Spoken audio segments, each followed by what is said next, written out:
जीवन को महान बनाने वाली प्रेरणादायक कहानियां, निस्वार्थ भाव से जगत कल्याण की सेवा में समर्पित महान व्यक्तियों के अनुभव। प्रजापिता पिताश्री ब्रह्मा एवं मातेश्वरी जगदम्बा सरस्वती के संग के रंग, ईश्वरीय यज्ञ इतिहास की झलकियां तथा परमात्म शक्ति अनुभूति से अपना जीवन श्रेष्ठ बनाने के लिए देखिए कार्यक्रम प्रेरणा। दीपक देता है रोशनी फैलाने की प्रेरणा, फलदायी वृक्ष देता है देने की प्रेरणा, मधुबन देता है महकते रहने की प्रेरणा, महान व्यक्ति देते हैं जीवन जीने की प्रेरणा। आओ प्रेरणा से दें हम सभी को प्रेरणा।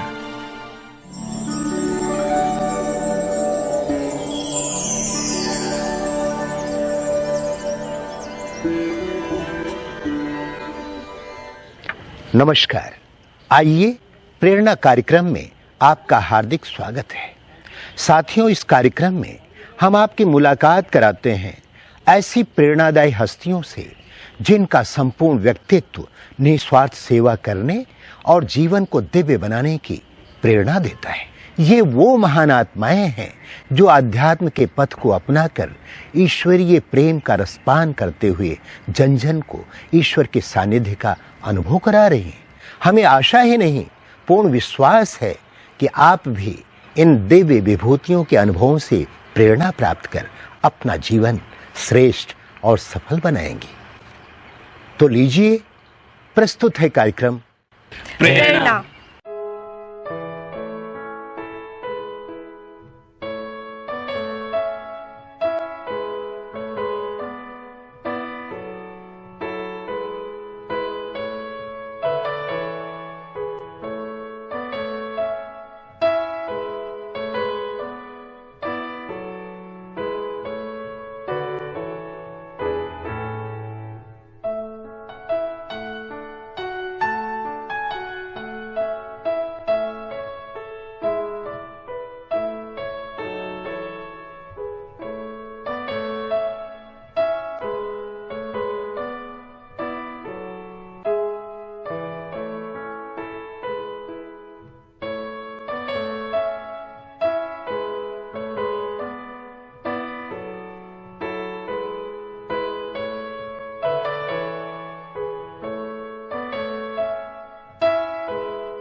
इतिहास के मध्यकाल में गुजरात की राजधानी पाटन पटोला साड़ियों के लिए प्रसिद्ध है।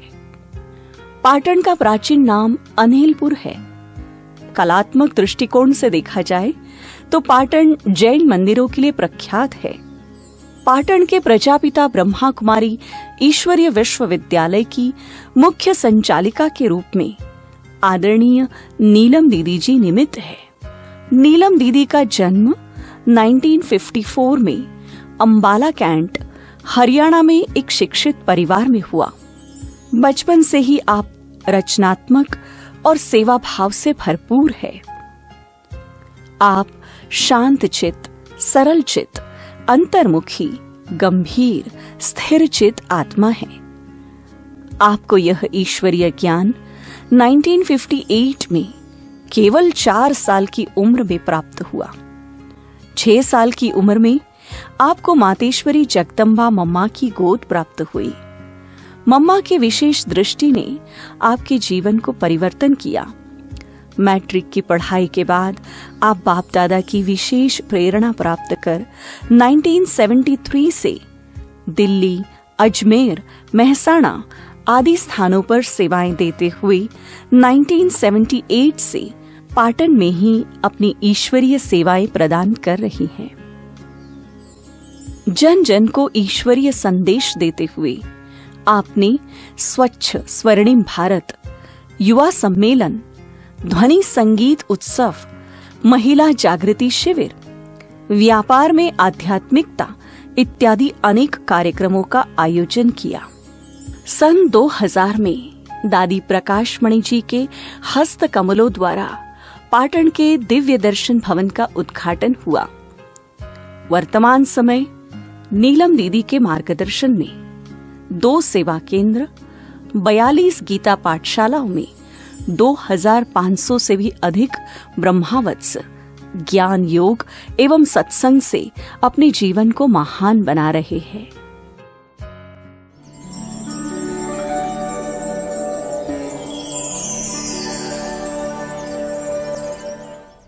माता पिता के साथ ज्ञान में आना हुआ।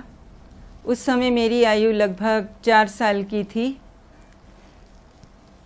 और माता पिता के साथ मैं सेंटर पर रोज जाती थी और मुझे सेंटर की तरफ बहुत ही आकर्षण रहा। और जब मैं आश्रम पर गई माता पिता के साथ, तो वहाँ ध्यानी दादी और राधे बहन जी थे। तो ध्यानी दादी ने देखकर ही मुझे बोला कि ये हमारे यज्ञ की गई हुई आत्मा है। और मुझे भी बचपन से ऐसा ही फील होता था कि मैं इस यज्ञ की ही गई हुई आत्मा हूँ। और बचपन से मुझे वहाँ पर दादियों का आना जाना बहुत रहता था। जानकी दादी, कुंज दादी, अन्य दादियाँ भी आते रहते थे। उन सब की पालना का भी लाभ मिला। और बचपन से मेरे अंदर यही एक लगन रही कि मुझे बनना है तो बनाना है जीवन तो ऐसा इन दादियों के जैसा। लगभग 5-6 साल की थी तब वहाँ मम्मा भी आए और मम्मा से मिलना भी हुआ।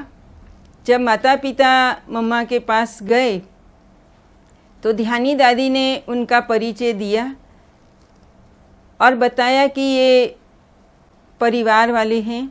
मम्मा ने कहा कि मैंने तो समझा ही नहीं था ये कुमारी है, और पापा को समझा ये कुमार हैं। परंतु जब उन्हें पता चला कि इनके 4 बच्चे भी हैं तो मम्मा ने कहा बच्चों को लेकर आप आना।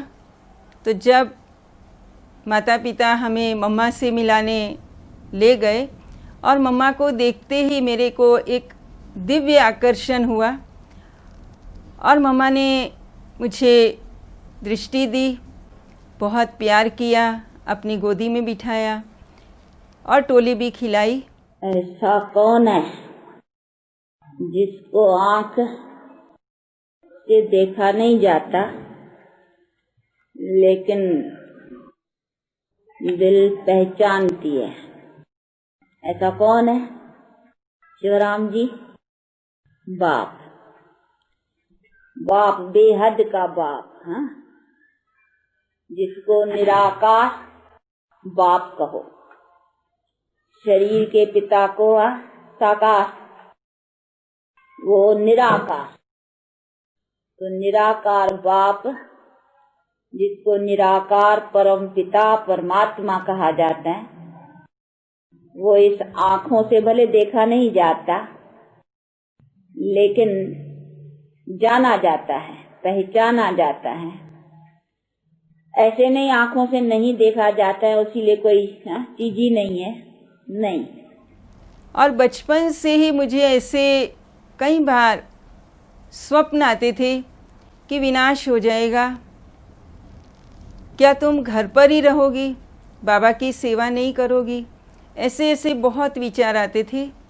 और एक बार चारों तरफ जैसे आग लगी हुई थी और मैं बीच में बिल्कुल चलती जा रही थी बाबा के घर।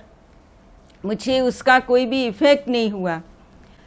और जो सभी बहनें दादियाँ भी आते थे। वो मुझे देख कर के सब कहते थे इसको देख कर के बाबा की याद आती है और हम इसे ले जाएंगे अपने पास। परंतु कहा अभी तुम छोटी हो, पढ़ाई करो। परंतु मेरा मन पढ़ाई में बिल्कुल नहीं लगता था। मैं कभी कभी बाबा को कहती थी कि बाबा या तो मेरा मन पढ़ाई में लगाओ या फिर मुझे अपने घर में रखो। परंतु सभी कहते थे अभी छोटी है, पढ़ाई करो। तो पढ़ाई करते करते मेरे जीवन में कभी भी मुझे बाहरी आकर्षण नहीं हुआ और माता पिता का जीवन भी इतना सात्विक, एक धार्मिक, आध्यात्मिक प्रवृत्ति के थे। उनसे भी मुझे बहुत प्रेरणा मिली और घर का वातावरण बिल्कुल आश्रम जैसा ही था। घर में और आश्रम में कोई फ़र्क नहीं दिखाई पड़ता था और बाबा का घर मुझे ऐसे लगता था जैसे लौकिक में जाते हैं, ऐसा ही लगता था यही मेरा घर है।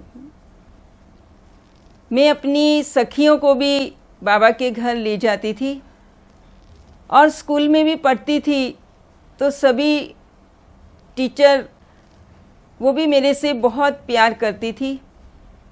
कभी भी मैंने बचपन से बाहर का खाना क्या होता है वो कभी नहीं खाया और बचपन से मेरा शांत रहने का, चुप रहने का स्वभाव था और पढ़ाई करते करते मुझे बहुत दिल होती थी कब मैं बाबा के घर जाऊं। तो 71 में पहली बार मधुबन बाबा से मिलने जाना हुआ। तो मैं रास्ते में बहुत पहले रोई, मम्मी को बोला जब बाबा थे तब मुझे क्यों नहीं ले गए, क्योंकि मम्मी पापा दिल्ली में मेजर की कोठी में राजौरी गार्डन में बाबा का आना हुआ, उनसे मिलने गए और मधुबन में भी बाबा से मिल कर के आए। परंतु उस समय बच्चों को इतना नहीं ले जाते थे तो हमें घर पर ही छोड़ गए। तो मैंने कहा उस समय हमें क्यों नहीं लेकर के गए। परंतु जब मैं मधुबन में पहुंची और दादी दीदी ने हमें इतना प्यार पालना दी जो मुझे बिल्कुल महसूस ही नहीं हुआ कि मैंने मम्मा बाबा को नहीं देखा। और बड़ी दीदी ने हमें अंगूर के बगीचे में पिकनिक भी कराई, हंसाया, बहलाया, बहुत प्यार किया। दादी दादी गाए दिल, दादी दादी गाए दिल ये हमारा, कोई नहीं तुम सा प्यारा, कोई नहीं तुम सा प्यारा।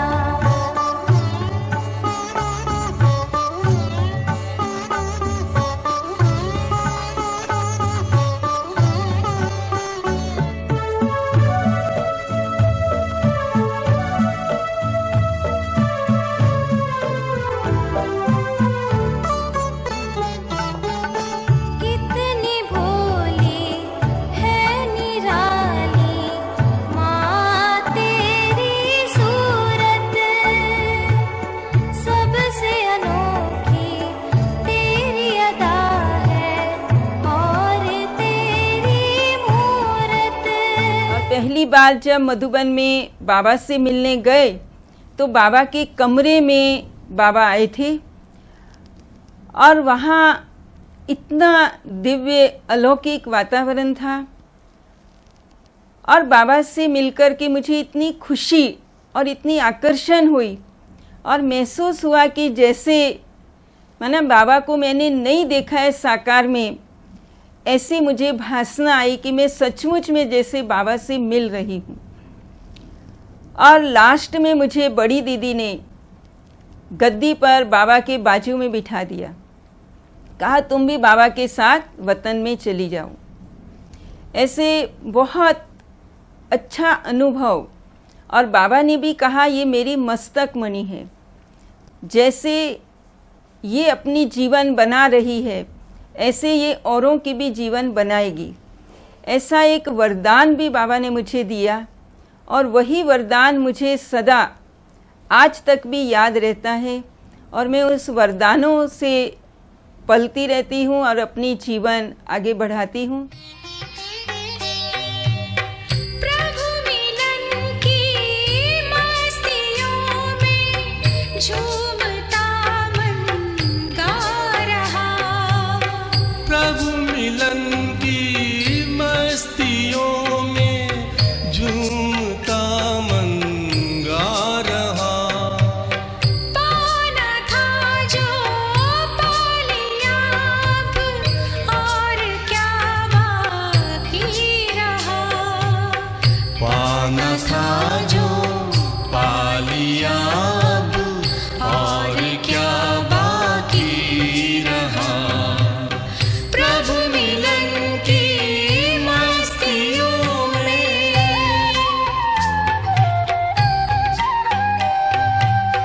हो गया जब प्रभु ही अपना, कौन कोई गैर है। सारी दुनिया अपनी है, अपना न किससे वैर है, अपना न किससे वैर है। फिर उसके बाद जब वापस पढ़ाई करने गई 2 साल के बाद 73 में मैंने अंदर से इतना पक्का संकल्प कर लिया था कि मैं जाऊंगी फिर वापस नहीं आऊंगी। मैंने किसी को अपना संकल्प सुनाया नहीं क्योंकि सबको था कि अभी पढ़ाई पूरी करनी है कॉलेज की। फादर ने मुझे रिटर्न टिकट लेकर दिया और मैं मधुबन आई। माताजी को थोड़ा इशारा दिया था कि अगर मुझे दीदी दादी हाँ कहेंगी तो मैं वापस नहीं आऊँगी और ऐसा ही हुआ। जब मैं मधुबन में गई और बाप दादा से फिर से मिलना हुआ तब भी बाबा ने मुझे कहा बच्ची संतुष्ट हो। मैंने कहा हाँ बाबा। उड़ती कला में उड़ती रहती हो और सदा जैसे बाप की स्नेही हो ऐसे औरों को भी बाप की स्नेही बनाकर समीप लाती रहना। तो ऐसे जब बार बार बाबा से मिलना होता तो बाबा के वरदानों से मेरी झोली भर जाती और दीदी दादी ने भी इतना प्यार और इतनी पालना दी जो ऐसा महसूस ही नहीं होने दिया कभी कि बाबा से नहीं मिली हूँ। तो सचमुच कहेंगे इतना प्यार करेगा कौन, माँ करती है जितना। मधुबन कितना मधुर मधुर है, मधुबन कितना मधुर मधुर है, सदा ये आँखों में छाया है, सदा ये आँखों में छाया है। दिल वाला मधुबन का बाबा, दिल वाला मधुबन का बाबा दिल में समाया है। मधुबन कितना मधुर मधुर है, मधुबन कितना मधुर मधुर है। परम पिता शिव रोज यहाँ आकर ब्रह्मा के तन में, परम पिता शिव रोज यहाँ आकर ब्रह्मा के तन में, मुरली की मीठी मीठी तान सुनाते, मुरली की मीठी तान सुनाते, नैनों से छलका सागर का प्यार, नैनों से छलका सागर का प्यार, घोलता है नित्य नया रंग, घोलता है नित्य नया रंग। बच्चों के जीवन में दिल वाला मधुबन का बाबा, दिल वाला मधुबन का बाबा दिल में समाया है। मधुबन कितना मधुर मधुर है, मधुबन कितना मधुर मधुर है। और मेरी जीवन इतनी सरल और सहज रीति से चली रही, और साथ में रहने वाली जो भी बहनें हैं उन सब का भी मुझे हमेशा पूरा सहयोग रहा है, और क्लास में आने वाले जो भाई बहन हैं उनका भी पूरा सहयोग, और बाबा का कार्य, बाबा की सेवा निर्विघ्न चल रही है। और आने वाले जो पाटन निवासी हैं, VIPs लोग हैं, वो भी महसूस करते हैं कि सचमुच में यहाँ जो बाबा का घर है वहाँ आने से थोड़ा समय में भी बहुत शांति का, खुशी का अनुभव करके जाते हैं।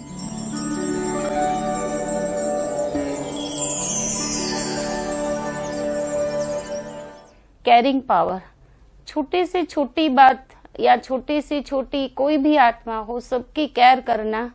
और शेयरिंग पावर, कहाँ से भी कोई भी एक भी अच्छी बात मिली है तो सबको शेयर जरूर करेंगी। जैसे एक माँ बच्चे को जबरदस्ती भी कड़वी दवाई पिलाकर उसके कल्याण के लिए देती हैं, ऐसे दीदी भी, हम बहनें हो या भाई बहन, सबको कि जो भी मेरे पास है वो मैं सबको दूं, सब आगे बढ़े, ये भावना दीदी के अंदर है। उसका योग इतना पावरफुल है, शक्तिशाली है कि योग बल के आधार से जो शारीरिक बीमारी, गंभीर बीमारी थी, उसमें भी अचल अडल रही है।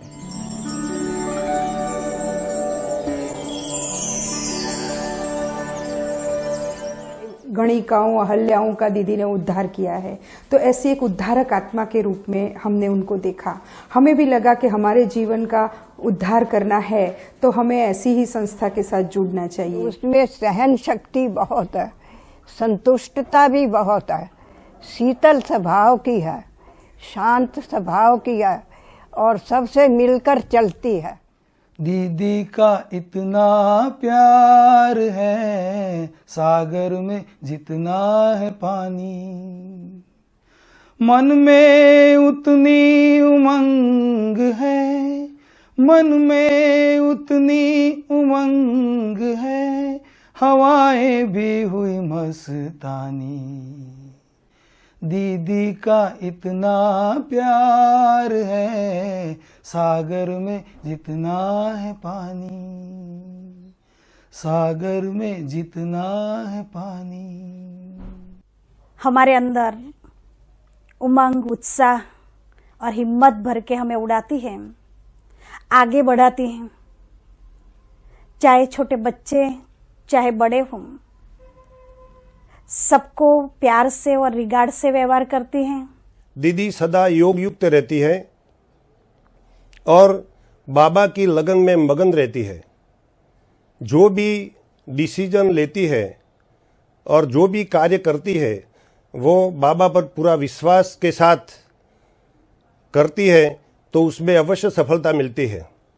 बहनों जो है, महिलाओं है, उनको यहाँ बुला के उनका स्त्री सशक्तिकरण कैसे किया जाए, उनका घर में ऐसा नहीं कि ब्रह्मा कुमारी में आके व्यवहार बदले, घर में, समाज में उनके जो वृद्ध परिवारजनों की सेवा कैसे की जाए, वो सब यहाँ सिखाया जाता है। और दीदी की वजह से हमारा पाटन दिव्य अनुभूति कर रहा है। पूज्य नीलम दीदी पाटन जिले में छोटे से छोटे गांव से लेकर बड़े शहर तक, पाटन जिले के कोई भी गांव ऐसा नहीं है जहां पे उन्होंने प्रवास न किया हो। हर ज्ञाति के लोगों के साथ, छोटी ज्ञाति हो चाहे बड़ी ज्ञाति हो, हर ज्ञाति के साथ मिलना, संस्कार देना और संस्कार का सिंचन करना, ऐसा महत्वपूर्ण काम उनके जीवन में उन्होंने किया है।